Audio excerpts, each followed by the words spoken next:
जे उमेदवार होते त्यांनी माघार घेतली. तुम्ही स्वतः आले होते जिल्हाधिकारी कार्यालयात. आता काय ऑल इज वेल म्हणायचं महायुतीमध्ये?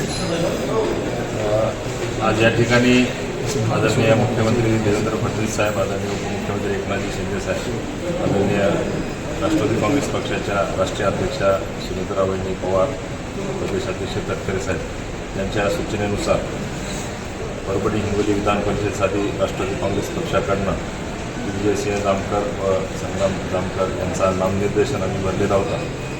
आम्हाला खात्री होती की ही जागा राष्ट्रवादी काँग्रेस पक्षाला सुटेल आणि मताचा आकडा जर आपण सर्वांनी पाहिला तर त्या माध्यमातून राष्ट्रवादी एक क्रमांकाचा पक्ष या दोन्ही जिल्ह्यामध्ये असल्यामुळं आम्हाला स्वाभाविकरित्या ही जागा राष्ट्रवादी काँग्रेस पक्षाला सुटेल अशी अपेक्षा होती.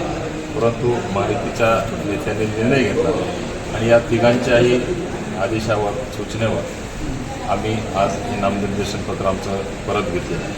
स्वाभाविकरित्या खऱ्या अर्थानं ही जागा राष्ट्रवादीला सुटायला पाहिजे होती. त्या पद्धतीनं आम्ही जिल्हा स्तरावरून आम्ही सर्व राष्ट्रवादीच्या कार्यकर्त्यांनी, नेत्यांनी एकत्र येऊन ही जागेची मागणी पक्षाकडे केली होती. परंतु जो निर्णय झाला तो आम्हाला सर्वांना मान्य आहे. हे मान्य झालेल्या निर्णयामधूनच आज हे नामनिर्देशन पत्र आम्ही परत घेतलेलं आहे. आपल्या सर्वांना या ठिकाणी ग्वाही देतो की आज उदय सामंत साहेब जे समन्वयक आहेत, उद्योगमंत्री आहेत, या परभणीमध्ये आलेले आहेत. त्यांनी आमची बैठक घेतली महायुतीच्या नेत्यांची. सर्वांना त्यांनी त्या ठिकाणी सूचना केल्या कशा पद्धतीनं निवडणुकीला आपल्याला सामोरं जायचं.